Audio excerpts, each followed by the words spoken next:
Olá pessoal, tudo bem? Sejam bem-vindos a mais um Crowd Talks e hoje o nosso convidado é o Eduardo Casarini, empreendedor, investidor, cofundador do Flores Online e da Strive. E aí, Eduardo, tudo bem?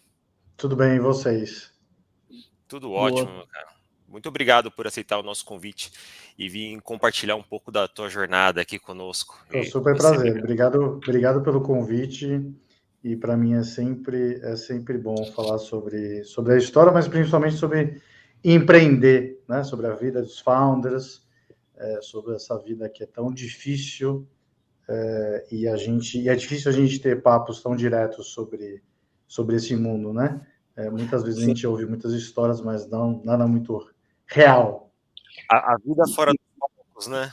Isso aí, exatamente. Hoje a gente vai falar um pouco da dor do empreendedor, né? Dessa palavra, né? Porque nas notícias a gente só vê as maravilhas, né? Só captou X, a startup está crescendo, unicórnio, mas tem uma vida bem diferente ali das manchetes ali para chegar em várias coisas, né? Pô, Edu, super prazer aí. Vai ser super rico aí esse papo aí pro pessoal. Conta um pouquinho, assim, de como surgiu o Flores Online, né? E até a magnitude que chegou aí até onde você estava atuando, né? Para o pessoal conhecer um pouco mais aí. Boa. É uma história na internet bem antiga, né? E quando eu estou me apresentando para, enfim, reunião de gente nova, se a pessoa tem uns 30, mais do que 30 anos, 35, assim, é impressionante que as pessoas conhecem sobre a Flores Online. Né? Dá até aquele sentimento de, não é possível, você também comprou e comprava, né? Podia estar, sei lá, 10 vezes maior, né? E as pessoas mais jovens falam, não conheço muito bem e tal. Mas acho que é engraçado como a gente conseguiu realmente construir uma marca forte há 25 anos atrás na internet, por várias razões, né? Então é muito interessante falar dessa época. Bom, mas como é que tudo começou, né? Eu fiz GV, estava fazendo administração, e acho que as empresas, na maioria das empresas, acho que começa com um incômodo, né? Seja com o mercado ou sua própria vida, né? E quando eu entrei na GV, isso foi em 96, eu me deparei com colegas de terno e gravata querendo trabalhar em consultoria e banco e mercado financeiro, e grandes empresas tipo Procter & Gamble, né? E aí, naquela época, isso já me deu um incômodo de, pô, será que eu quero ser como esse cara? Sabe quando você tá, seus peers, né? Será que eu quero... Estou me encaixando com isso? Isso me agrada, né? E eu já comecei a me incomodar, que não me agradava. E eu tenho uma mentalidade, sempre tive, de não querer seguir a manada, de não ser igual aos outros, né? Por várias razões. E aí, para dar os primeiros 2 anos, eu convivi com isso, sem estagiar, sem nada. E aí, eu fui para Berkeley, quando eu completei 2 anos de GV, eu fui para Berkeley estudar marketing para ter esse mini sabático. E falar, pô, o que eu quero de fato, né? Essa coisa de administração e tal, o que eu quero para o futuro? E foi lá que rolou a ideia da Flores Online. Na verdade, a Flores Online começou com uma empresa familiar, né, que juntou-se o timing de pessoas com competências muito complementares que deu certo, né, em termos de timing, em termos de complementariedade também. Meu irmão estava na Microsoft, o que hoje voltou a estar bastante na moda, né? Como uma empresa com super potencial, e era muito naquela época. E ele viu um gringo vendendo uma marca que chama 1-800 Flowers, vendendo flores para a internet. E eu estava lá em Berkeley, ele falou, pô, Edu, tem um gringo vendendo flor para a internet, e a nossa mãe, artista, tinha uma empresa de flores, de decoração de eventos e casamentos. E daí ele falou, pô, por que a gente não tenta fazer um e-commerce? Colocar online isso. Presentes? E aí foi quando isso a gente está falando de que ano, só para ter uma ideia? 98, 97? 98. Abriu um O que era a internet nessa época, né? O que era a internet? A Amazon foi em 94 ou 96 que lançou, não foi? A Amazon foi um pouco antes, o Google também foi em 98, né? 98 Que Google, olha isso. Não tinha nem começou. Google para pesquisar Não ainda. tinha Google. Que Não, doideira. a gente, por muitos anos, nosso marketing foi guerrilha, graças a Deus. Era traseira de táxi, outdoor em São Paulo, que podia fazer na época. Muita permuta a gente fazia. E o pessoal Isso. hoje reclama de marketing digital. Bom, mas isso é um outro assunto, mas um assunto interessante, porque o pessoal fala que é caro o marketing digital agora, porque todo mundo desaprendeu a fazer o marketing integrado, como precisa ser feito, né? E acha que só colocar dinheiro em Instagram e Google vai resolver o problema, e não vai, né? E agora acham que está caro. Não, mas esse ponto aí que você comentou aí, você falou de traseira de táxi, outdoor. Eu fiquei Eu curioso para saber. já distribuí flores em evento da Playboy, lançamento da Playboy, aquela revista antiga e tradicional, já, né, guerrilha, né? A gente fazia muita Que coisa diferente. legal. Criatividade total e faz total diferença, desde aquela época quanto agora, mais ainda, né? Porque com esse Mais leilão do ainda, jeito que tá do digital, você tem que correr mais para ainda, outras mais ainda. alternativas. É esse ponto que eu comecei a falar, que eu acho que é um ponto interessante, depois a gente volta para a história, gente, mas essa coisa de investidor, investidor, não sei se gosta de B2C, que fala que é muito caro e tal, né?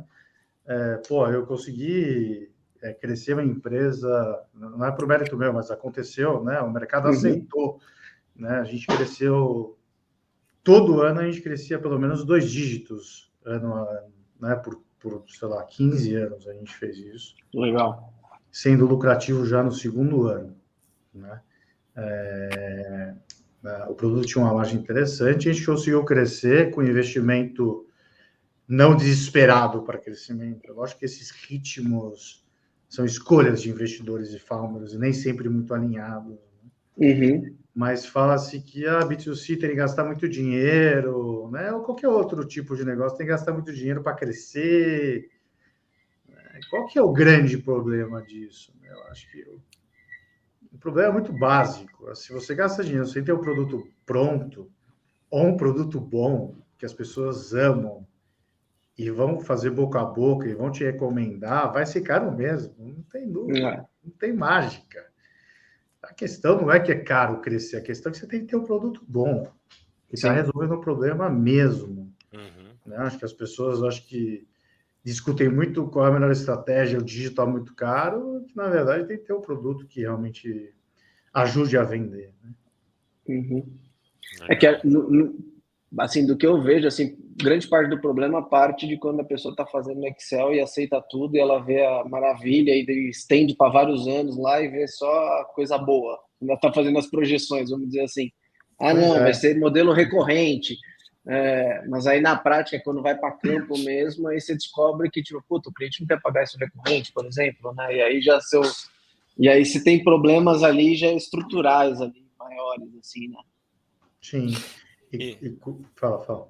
Não, pode fechar. Quanto mais a startup ela quer inovar, né? Qual o nível de inovação, maior o risco tem para validar tudo isso, né, gente? Como é que quanto eu preciso gastar para adquirir o cliente e o quanto ele vai pagar, né? Qual o lifetime value realmente que eu vou conseguir. Então tem uma questão de riscos aí, o quanto que a gente tem que gastar dinheiro e tempo para achar a resposta de tudo isso. Mas a resposta da eficiência no investimento, na verdade, está no produto, para mim, muitas vezes. E você chegou a fazer alguma captação ou foi tudo bootstrap ali, apenas esse primeiro ano e como vocês estavam operando positivo no segundo, já foram mantendo ali? Cara, que aquela época não se falava disso. Naquela época não existia VC no Brasil, zero. Né? Eu acho que lá para a volta dos anos 2000, começou a surgir tipo aceleradora, incubadora, tinha uma que chamava Ideiasnet, que na verdade eu fiz uma transação com eles, com a Pipoca Online, né? Que era uma outra empresa. Mas para o bem e para o mal, né, gente? Para a minha história não tinha esse tipo de distração também, né? Então, eu lembro que lá por 99, 2000, os bancos, JP Morgan começou a procurar a gente para entender o que era aquilo, né? Mais para ver o que estava acontecendo, o que era, né, a internet e o e-commerce, do que para investir mesmo, porque não tinha essa alternativa, a gente não via outras empresas recebendo captação e tal. Então a gente foi bootstrap mesmo. A gente teve um crescimento orgânico até 2012, que foi quando a gente aí teve uma transação que a gente vendeu parte da empresa para o líder global, que é o Bonnie Henry Flowers, né, que sempre foi nossa referência, e para um fundo de private equity brasileiro. Então, assim, para, né, ter um ritmo e um tamanho razoável, na verdade, a gente foi orgânico. Né? Que bacana. E como é que foi lidar com a escala e a experiência? Por exemplo, foi que de ano em ano foi crescendo e isso vai aumentando a escala, vai aumentando os problemas, aumentando Como é que foi isso para você? Boa. Isso já começa a pegar no ponto que é algo que hoje faz parte do meu dia a dia, né, gente? Então, o que eu senti de 98 até 2012, né, quer dizer, eu comecei a empreender, foi uma decisão muito difícil para mim, né, porque aquela época não era glamuroso, não era hype empreender. Então, eu estava na GV, por exemplo, meus amigos, né, indo trabalhar na Faria Lima, né, num escritório super bonito com o chefe, e eu não. Quer dizer, o que eu estava perdendo? Ninguém estava achando legal como é hoje. Pô, você fez startup, então ninguém ligava. Então, foi difícil tomar essa decisão de empreender, né? Mas eu acho que essa decisão eu tomei não por coragem, porque eu não queria o status quo, eu não queria esse mundo corporativo. E eu me protegi fazendo o meu próprio mundo. Sim. Essa foi a razão, eu acho, para eu empreender. Não foi por coragem, ou eu tinha uma visão de longo prazo super, que eu queria conquistar, isso foi sendo construído, né? E aí, gente, então, de 98 a 2012 foi quando a gente vendeu, e eu ainda continuei lá, eu vivi aí 14 anos da vida empreendedora na pele, né? Os altos e baixos da vida empreendedora. A montanha-russa psicológica brutal que é empreender. E as pessoas falam muito pouco nisso. Por que será que elas falam muito pouco? Né? Ou porque não viveram e não empreenderam, né? Ou porque tem o estigma do empreendedor rockstar, que sabe de tudo, que está tudo bem, que resolve tudo, que o próprio empreendedor precisa passar, e isso é terrível para ele e para o mercado todo. Então, só falar que está tudo bem, que eu sei resolver tudo.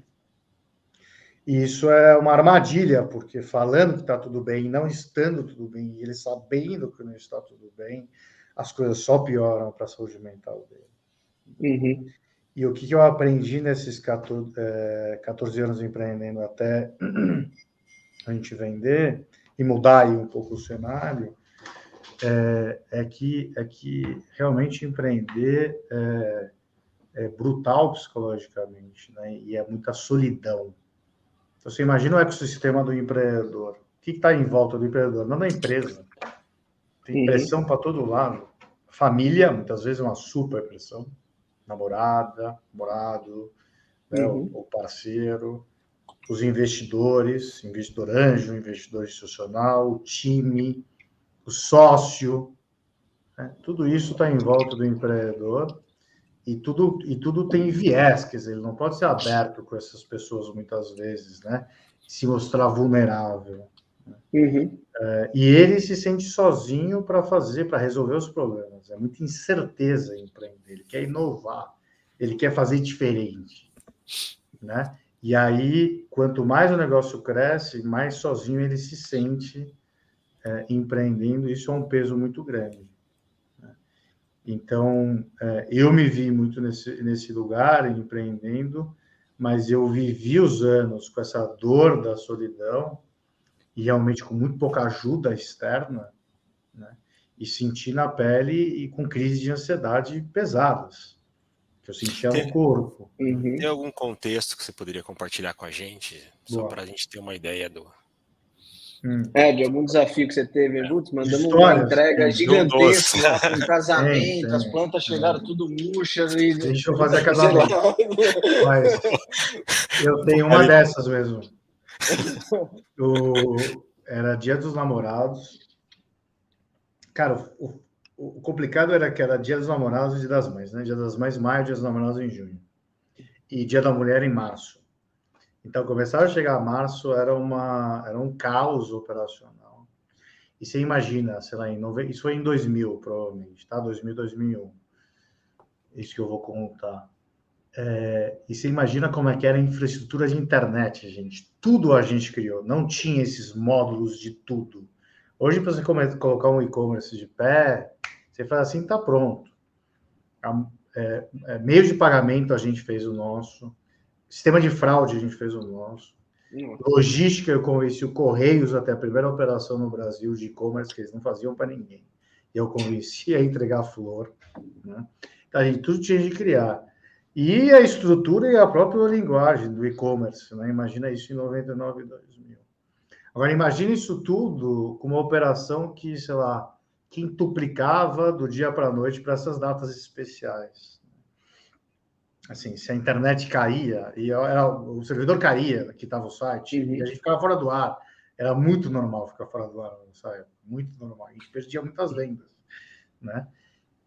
E isso me deixava muito ansioso e se o site cair? E eu não tinha investidor, que eles eram meus sócios, e a minha cobrança comigo mesmo.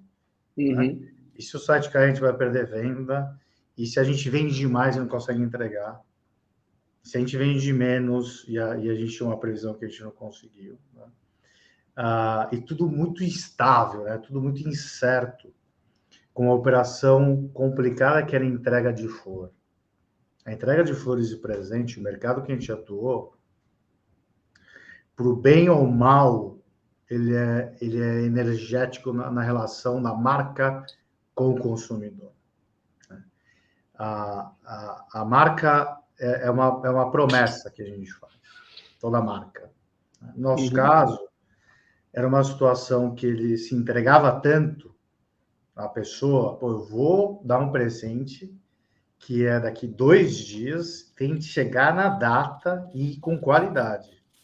E se chegar, essa pessoa que vai receber vai estar maravilhada.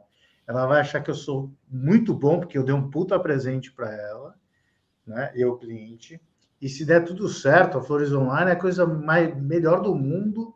Eu vou ficar a vida inteira comprando deles. É isso que eu queria. Tudo que eu pensava na experiência de compra no cliente era para essa reação que ele tivesse. Que eu ia ganhar ele para toda a vida. Eu podia investir bastante e conquistar ele. Que eu ia ganhar ele para toda a vida. Né? E se numa data especial dessa dava alguma coisa de errado, é o contrário. Né? O cliente ficava muito bravo e com razão. Mas se dava certo, realmente ele era muito fiel.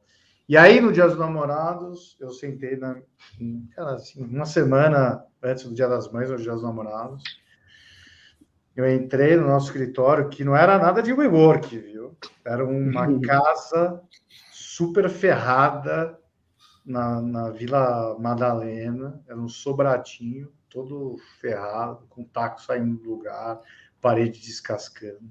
Eu subi um dia de manhã e sentei na minha mesa para começar a trabalhar. E você não sente que você está quase num burnout. Você não sente. Está normal para você. Os pensamentos não param, né, de ver problema acontecendo, mas é normal para você. Não é que você fala, nossa, eu pensei nisso e deu. Né? Eu estava lá normal e aí começou a ter taquicardia, assim, o coração bater muito forte, eu não sabia o que é. Daí eu me preocupei mais ainda, porque eu não sabia o que estava acontecendo. Eu comecei a ver tudo branco, comecei a sentir uma vontade de desmaiar. Daí eu peguei o telefone, minha mãe, que era diretora de operações, estava lá embaixo, e eu falei com ela, ela subiu, Na verdade, antes dela subir, eu entrei no banheiro, comecei a chorar, colocar tudo aquilo para fora. Eu comecei a ficar melhor, mas fui no médico e ele me afastou 2 dias. Assim, que é essa ansiedade de pode dar tudo errado e muita pressão, e uma hora você não aguenta, né? E é muita pressão, gente. Ainda não tinha investidor, imagina agora, com esse ecossistema e essa história que a gente criou, que empreendedor bom é empreendedor que capta muito dinheiro, que cresce muito rápido e que vira unicórnio. E que essa é a única saída, é o único caminho para sucesso, né? É uma pressão muito grande para a founder e para o time, né? Então, foi vivendo essa história, né, gente? Eu já adiciono parte dessa história. Foi em 2007, foi o ano que minha filha Beatriz nasceu. Eu falei, pô, eu vou começar a fazer análise para alguém me ajudar, né, a navegar nisso tudo, né? Porque, de novo, a montanha-russa empreender, o que é? O vale eu acabei de falar, mas os ups da montanha-russa é a excitação de você estar fazendo um negócio novo.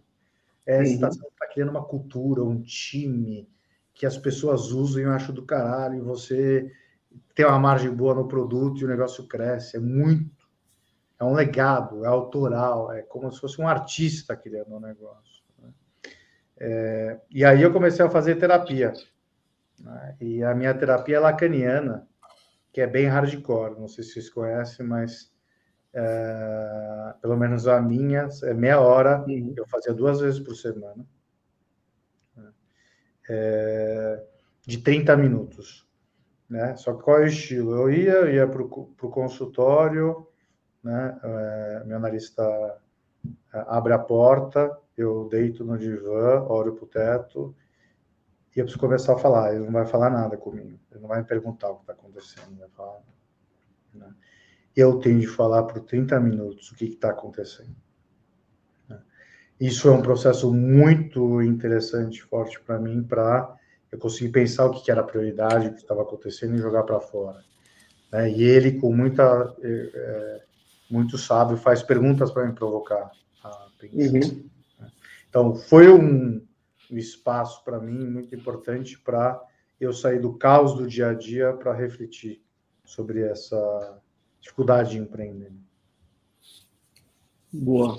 E sobre essa história aí Conta um desafio, assim, além do... Óbvio, você teve essa do burnout, mas, assim, de como que foi lidar com essa operação, assim, né? De, tipo, putz, teve caso de chegar as flores muito ruim, dar um puta preju, Sim, e essa nossa, quando acontecia isso, nossa decisão era realmente investir no cliente no longo prazo, né? Então, a gente tinha toda uma política de quando entregava casos que entregava com atraso, que ainda é normal, né? Mas era bem normal na época, ou a flor estragada por alguma razão, a gente investia muito nessa relação. Então, a gente dava bônus, a gente estornava o valor, bônus para a próxima compra. Então, é isso que a gente fazia para o cliente ficar, né, com a gente. Legal.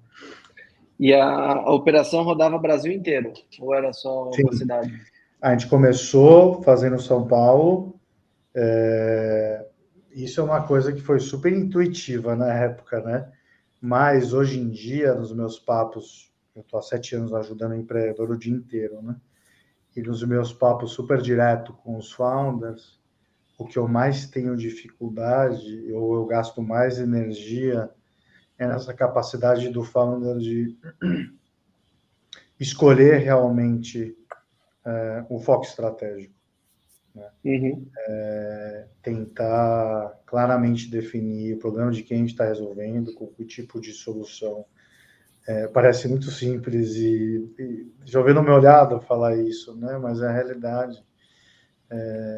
Sem saber ou ter ao certo a resposta, o pessoal fica jogando e atirando para todo lado, que só piora a situação, né? Então, respondendo a sua pergunta, a gente começou só em São Paulo, vendendo só flores pela internet para presentear. Legal. Esse era o foco.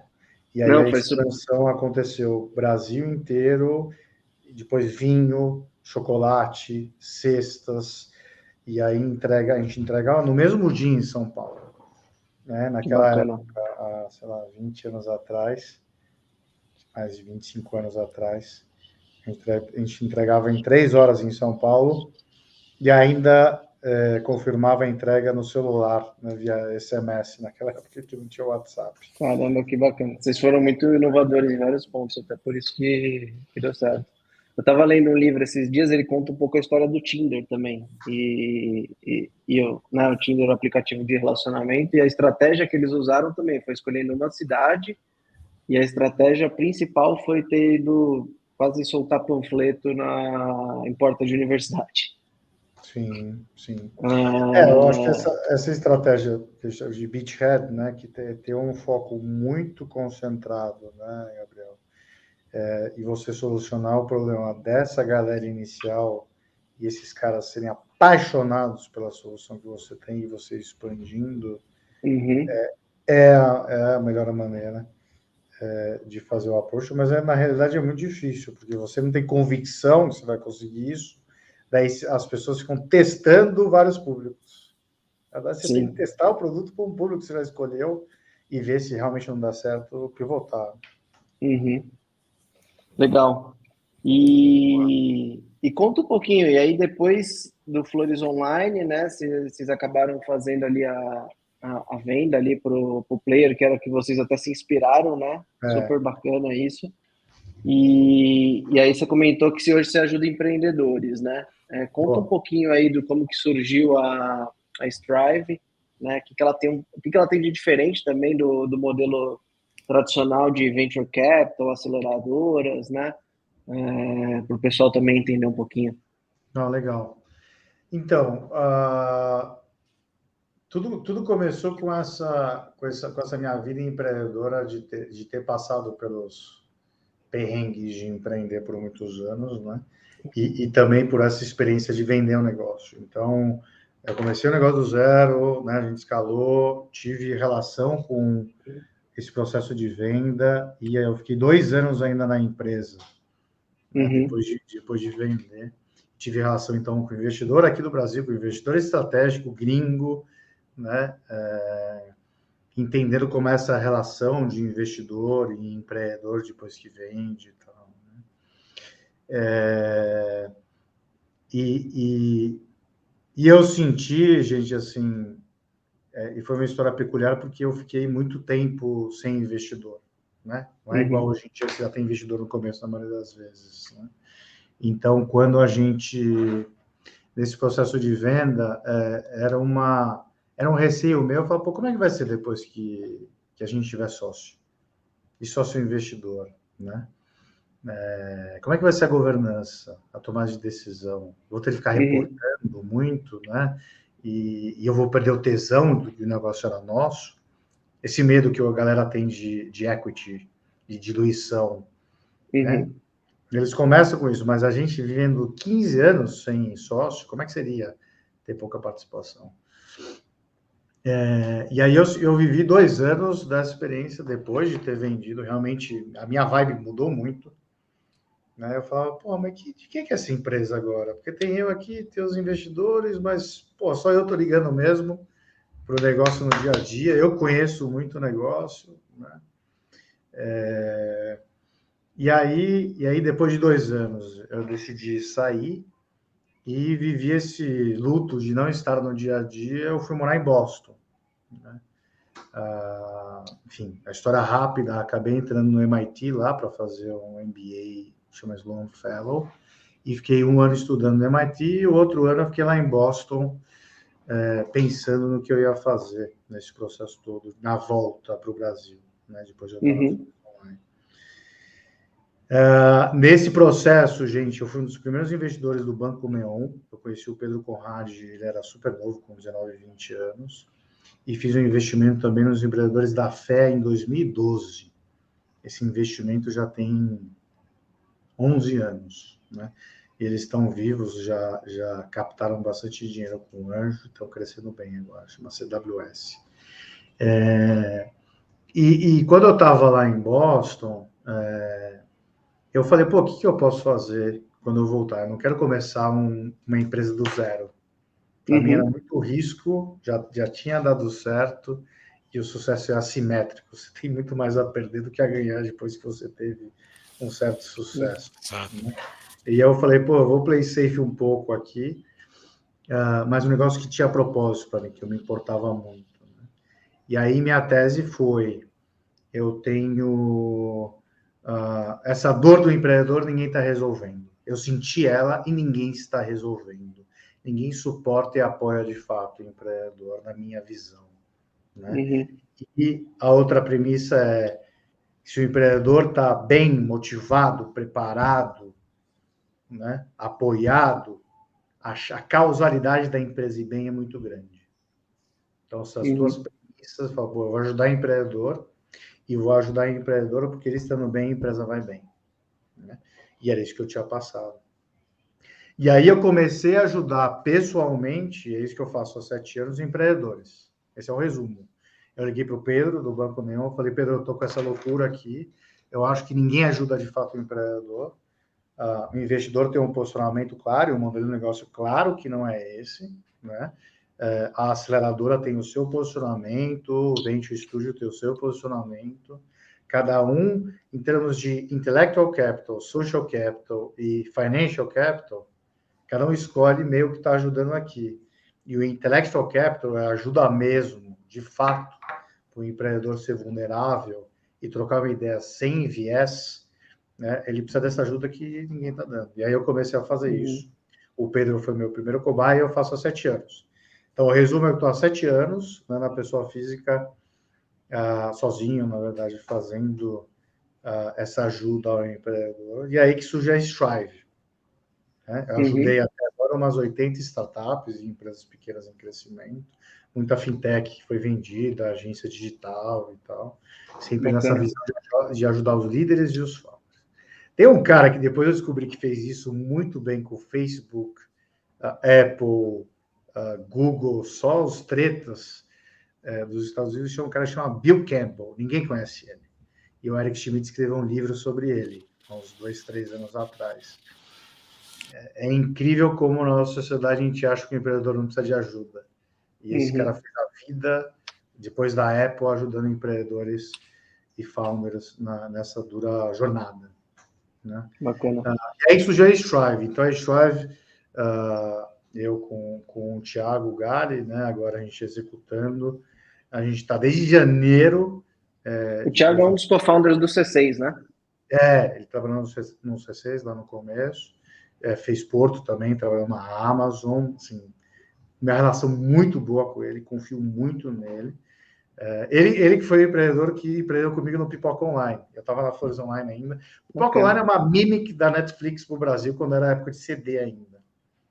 A gente fez essa operação no CD, assinatura porta a porta, depois de uns 2 anos a gente vendeu para a Ideiasnet. Legal. Que legal.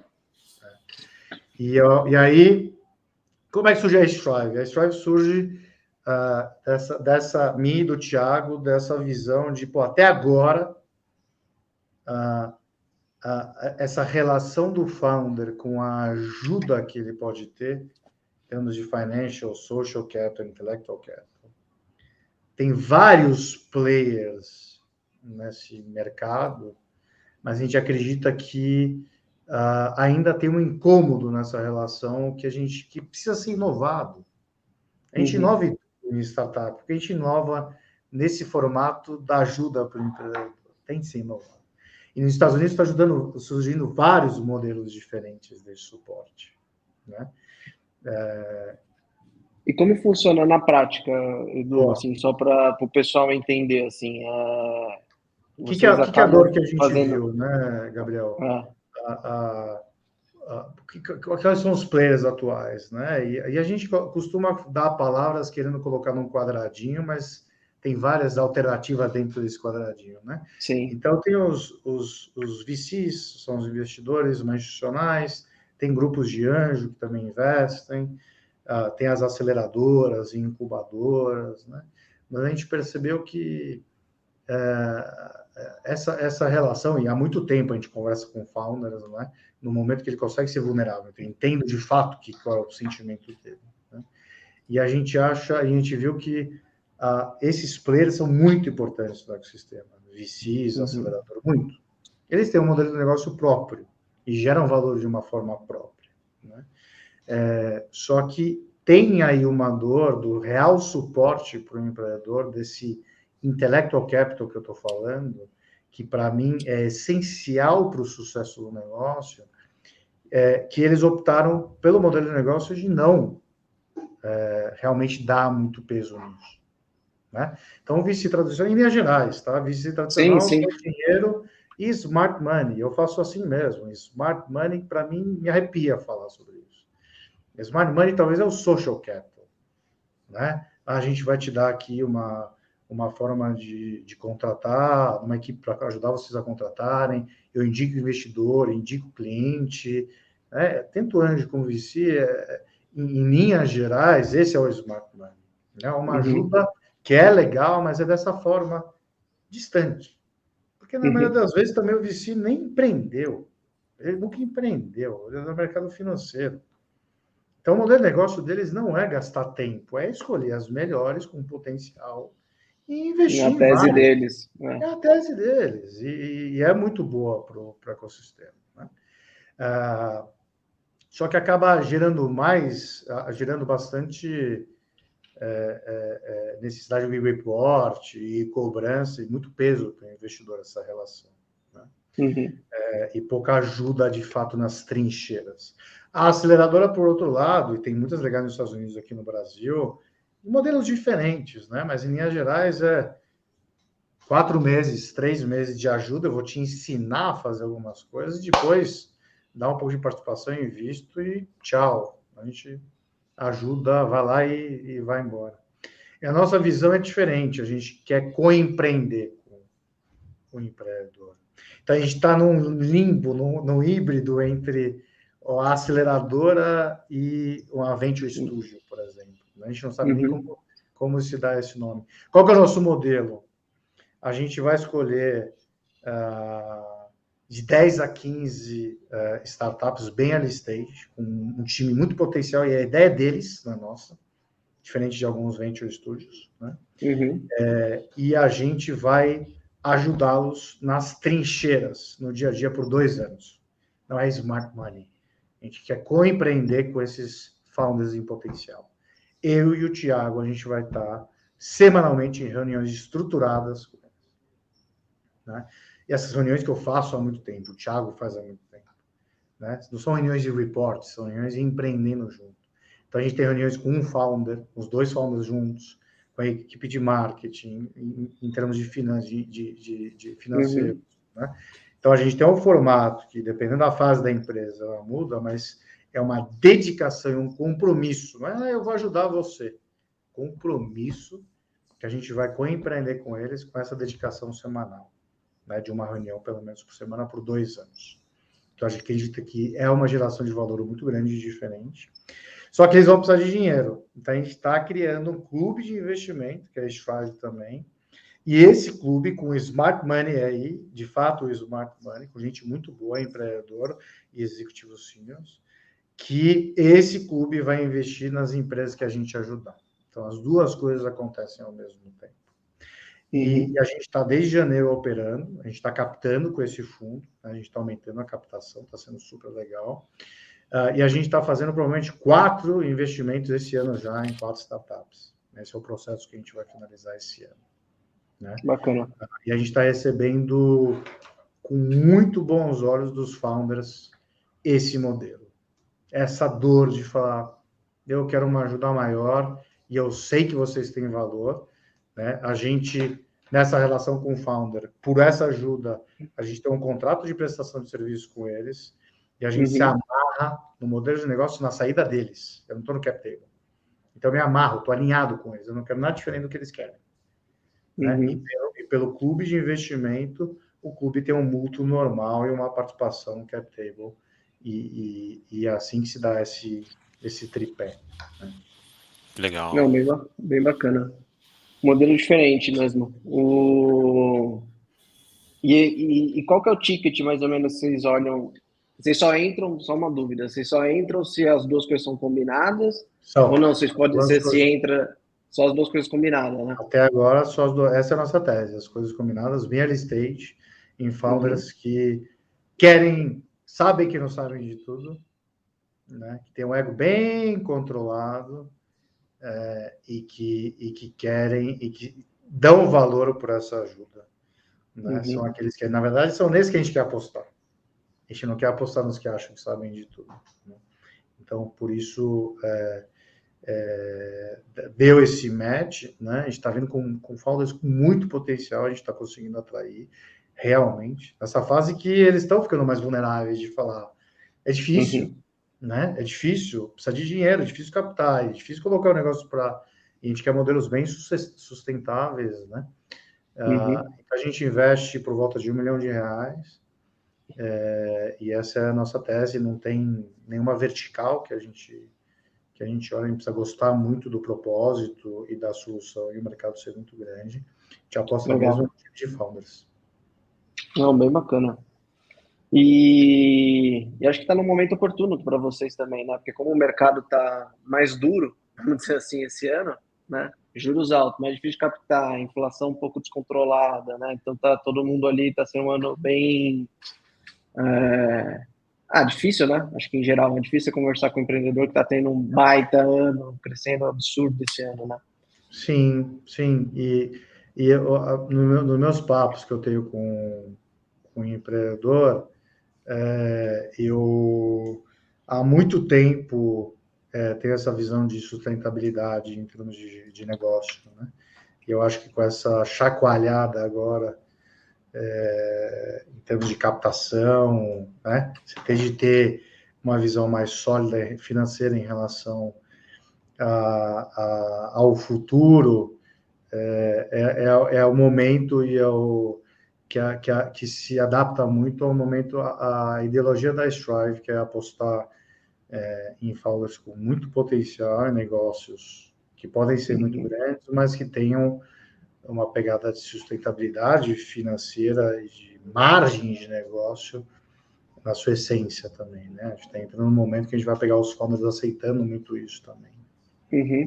E tem um ponto interessante também que foge um pouco de teses em gerais de VC, né? Porque acho que muitas das teses, pelo menos assim, as VCs mais focadas em série A, sempre foi muito baseado no unicórnio, né? Que é o crescimento super acelerado ali, 2 dígitos por mês, e o VC olhando para sair na série B, C, sei lá, né? Meio que seguindo meio que um playbook ali tradicional. E eu acho que o mercado agora está querendo buscar coisas mais sustentáveis, que gerem caixa, que parem, né? Que tenha uma visão mais nítida de como parar de pé, né? Eu acho que antes era muito tipo se você está crescendo 2 dígitos por mês aqui e vai poder seguir o playbook, você está meio que dentro. E acho que vocês estão olhando um negócio mais tipo, não, quero de fato um cara que está gerando valor no mercado, que tem um business sólido, né? Que não Com muito necessariamente potencial de crescimento, que pode tem crescer muito potencial, rápido, né? mas não necessariamente vai chegar no unicórnio, ele pode fazer um exit antes disso, né? E que pode chegar no unicórnio, mas assim, tem muita coisa até o unicórnio que é muito interessante para investidor. Exato. E principalmente para o founder. Na minha experiência ajudando empreendedores nesses 7 anos, eu vejo que tem situações que o investidor, porque ele, de certa forma, é desalinhado com o time de founders. Não dá para falar que não é. Né? Porque a vida dele, aquela empresa, e para o investidor, ele tem mais 50 investimentos. Então, sim, a tomada de risco é diferente. A coisa que eles são alinhados é que eles querem ter alguma saída no longo prazo, né? Mas isso pode variar muito, a tomada de risco, né? E a relação do founder com a marca, com o negócio que ele cria, é completamente diferente do investidor normal, né? Psicologicamente, sim, como é que ele se atete a isso.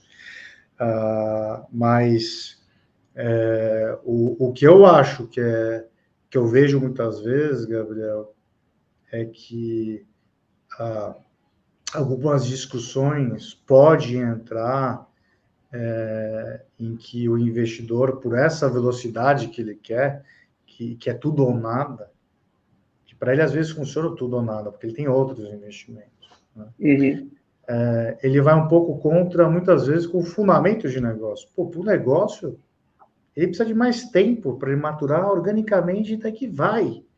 Vamos investir depois para crescer, porque ele não vai, ele, organicamente, ele vai muitas vezes contra o fundamento do negócio, e dá para entender, quer dizer, pô, a gente jogou em vários aqui, vamos Sim. fazer alguns investimentos, pô, se não der, não deu isso aqui, vamos achar o nosso que vai dar, né? Mas na nossa visão, né, a gente quer negócios muito grandes, que dê muito retorno para o investidor e para o founder, mas a gente quer procurar um cenário que é bom para todo mundo e para o negócio, principalmente, né? Não, com certeza. Eu falei muito eu trouxe investimentos para crowd, né? Tem 20 anos que entraram, mas eu sempre fui um pouco receoso com captação de fundo, justamente porque, tipo, eu sempre senti que, beleza, eles vão querer que eu dirija o carro a 200 por hora, tipo, se eu bater, eu tô lá, eles não estão, porque eles estão, tipo, apostando em vários carros lá, mas eu tenho que seguir a tese lá que eles estão querendo, né? Pois eu acho que o saudável é assim, tem founder e projetos para isso, muitos, Sim, né? tem E ao projetos que modelo de negócio, precisam de uma estrutura de investimento mais parruda para eu natural. acho que o legal é ter muitas opções agora para todos os times e os founders saberem qual que é o modelo que faz sentido para eles, né? É muito provável que os investimentos que a Strive vai fazer vai ter VCs investindo depois da nossa rodada para crescer rápido e faz sentido, vai fazer sentido, né? Acho que é uma questão do time de founders saber que jogo quer jogar, né? Qual é o melhor investimento para eles e em que fase, né? No começo que vai pegar investidor ou é anjo, lá na frente vai fazer sentido o investidor, né? Eu acho que a gente está no momento de rever essa relação founder e esses apoios, e a Strive é uma coisa nova, diferente, que a gente está apostando, né, que a gente tem um posicionamento próprio, principalmente no early stage, que é onde a gente está entrando, né, uma solução, uma alternativa em que a gente tem capital financeiro, capital social, que são essas relações dos investidores, mas muito capital intelectual, que é o que a gente, como já foi empreendedor, sabe De quem tem track record. E gera não é um cara que só está tipo, analisando e botando dinheiro para ver se cabe na tese, né? Acho que tem uma diferença muito grande disso. É isso aí. Bem bacana. Parabéns aí pela trajetória, tanto do Flores Online, também pelo propósito aí. Acho que o mercado está amadurecendo, vocês estão trazendo uma solução que faz sentido para o mercado mesmo. E para a gente fechar, conta só mais uma estratégia de marketing ousada, assim, diferente, que eu fiquei curioso ali, porque eu acho que você passou bons desafios, que quem está no meio, assim, né, hoje em dia, como você falou, putz, você quer fazer um e-commerce, você tem 200 possibilidades, né? Você vai fazer na Vetex, no Magento, na loja integrada, no Shopify, sei lá, tem um zilhão de plataformas. Naquela época não era bem assim. Servidor também, né? Hoje você instala o dedo, tem vários, tem muita, né? Então, acho que vocês...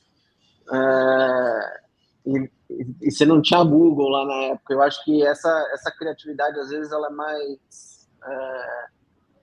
É onde faz a magia meio que acontecer, né? Quando você foge ali do arroz, óbvio, você tem que fazer o arroz e feijão bem feito, mas quando você consegue fazer o tempero diferente ali, é que causa uma magia, vamos dizer assim. Eu acho que eu comecei a fazer... o Google não existia, né? Então a gente, depois de uns 2, 3 anos, veio um Overture, que era do Yahoo, que era muito parecido com o Google, né? Tinha link patrocinado e tal, mas não tinha o Google ainda. E a gente começou a investir no digital, o Instagram veio muito depois, tá? Então, a gente gastava muita cabeça para ter ideias diferentes de como fazer um marketing integrado, girar ali, trazer gente interessada, analisar ROI, que é uma coisa que pouca gente faz até hoje, que para mim é um super problema. Tudo que a agência fala, ou o Facebook, o Google fala que está vendendo, todo mundo aceita. Isso é um problemaço. Né? Sim. Não tem a menor preocupação com modelos de atribuição reais, né, que seria o ideal. Mas aí então a gente gastava muito tempo, né, Gabriel, para ter soluções criativas. Daí o meu orçamento começou a ir muito para digital. O Google, não, coloca no Google, coloca, eles dão link, olha que eles dão visita, olha que está vendendo. E aí eu comecei a me preocupar que o orçamento foi muito para isso. E 20 anos para cá, como eu vejo, é que as empresas médias ou grandes, elas ficaram preguiçosas em relação ao marketing, em linhas gerais. A agência coloca aí 80% em Facebook e tal.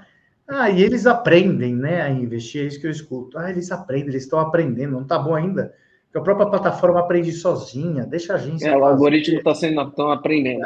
Está aprendendo, e daí, o ROI é esse, o ROI é aquele, aceitam isso, e aí não tem nada criativo.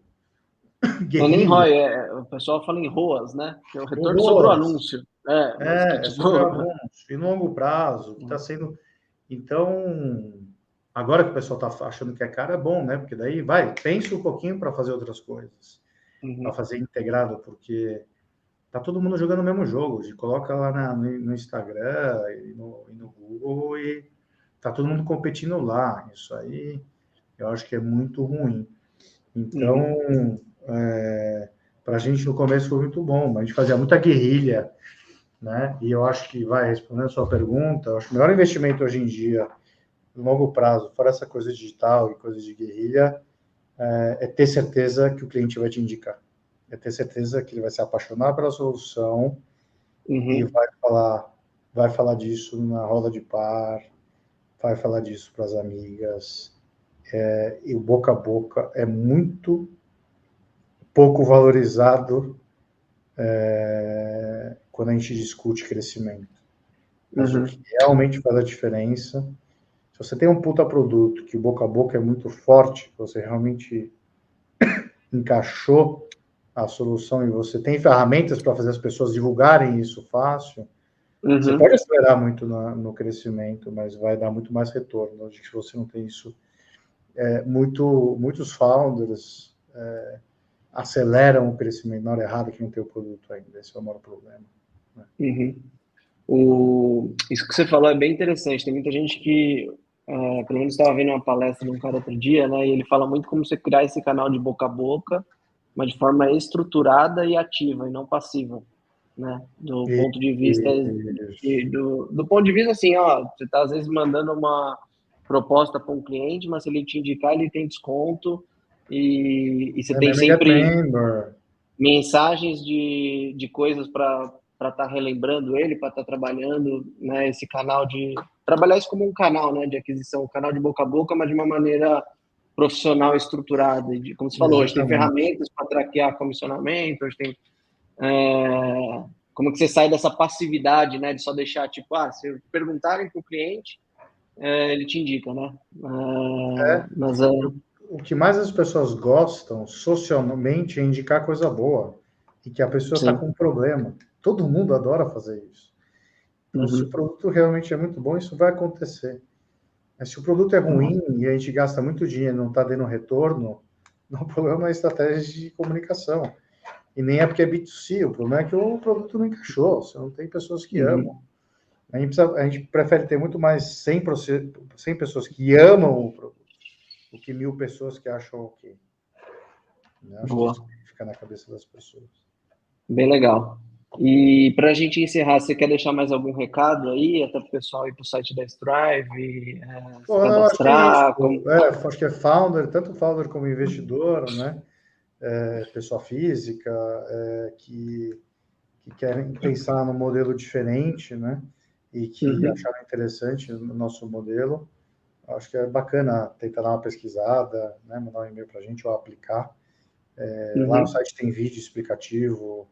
Acho que é bem interessante que se interessa. Qual que é o URL? É strive.com.br? É strive2022.com. Tá. Realmente 2022.com. Strave2022.com. Beleza, show. Pô, Edu, brigadão, viu? Prazer Obrigado a enorme você, aí. Gabriel. Super prazer. Super aprendizado aí com um empreendedor que fez de fato, né? E não só é de palco, não é do palco, né? O cara fez de fato, né? Ele tá aí ajudando Tem uma nas cicatriz. trincheiras. Né? Essa é a ideia. É isso aí. Valeu, obrigado. Valeu, obrigado.